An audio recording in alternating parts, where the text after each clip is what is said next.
ओ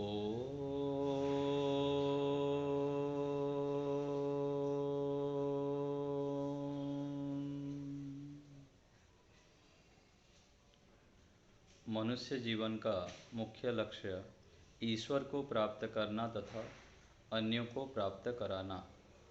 दूसरे शब्दों में यदि हम कहेंगे तो स्वयं सुख को प्राप्त करना तथा दूसरों को प्राप्त कराना। स्वयं हम जब सुखी होंगे तब जाके दूसरे को सुखी कर सकते हैं, और सुखी होने का श्रेष्ठ उपाय है ईश्वर की भक्ति।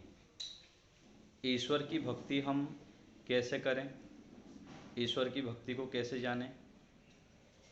तो ईश्वर की भक्ति यदि हमको करना है तो हमको वेदों को पढ़ना होगा,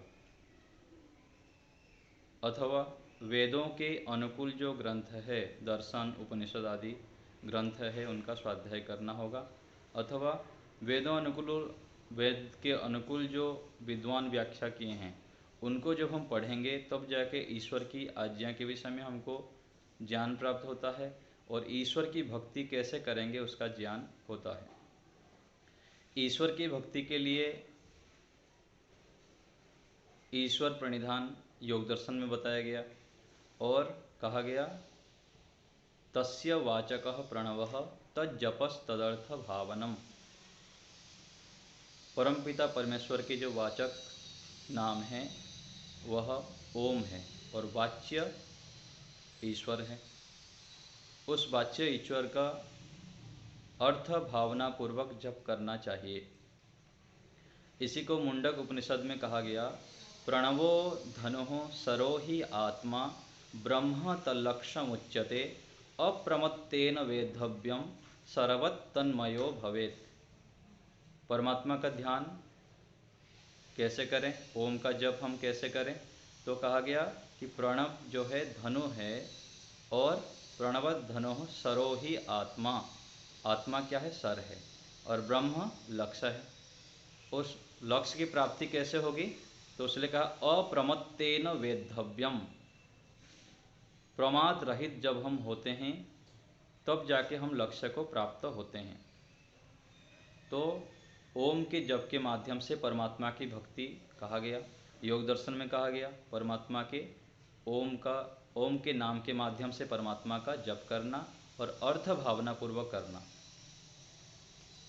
तो इस प्रकार हम ओम का जप करें। कब करें? तो सुबह, शाम और दिन भर प्रत्येक कार्य को करते हुए भी साथ साथ हम ओम का जप करें। और अधिक से अधिक, जैसे बताया गया कि हम यदि सुख प्राप्त करना चाहते हैं तो यम नियम का पालन करें। यम नियम को हम जितना जानेंगे उतना हम उसका पालन कर पाएंगे, और जितना हम पालन करेंगे उतना हम सुख शांति की ओर बढ़ सकते हैं। तो ईश्वर को जानने के लिए, उनकी आज्ञाओं को समझने के लिए, उनकी भक्ति को जानने के लिए हमें ईश्वर के दिया हुआ जो वेद ज्ञान है उसको पढ़ना होगा, और वेदों को पढ़ेंगे तो ईश्वर की आज्ञा को पालन कर सकते हैं और ईश्वर की भक्ति भी कर सकते हैं।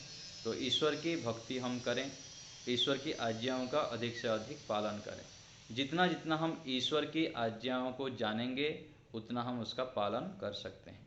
और उपाय बता दिया कि प्रारंभिक रूप में हम ओम का जप करें, ओम का उच्चारण करें, उनकी अर्थ भावना पूर्वक उसकी ईश्वर की जप करें। अर्थ भावना पूर्वक करेंगे तो उसका लाभ मिलेगा। तो इस प्रकार हम ईश्वर की भक्ति प्रारंभ करें और सुख शांति को प्राप्त करें। ओम।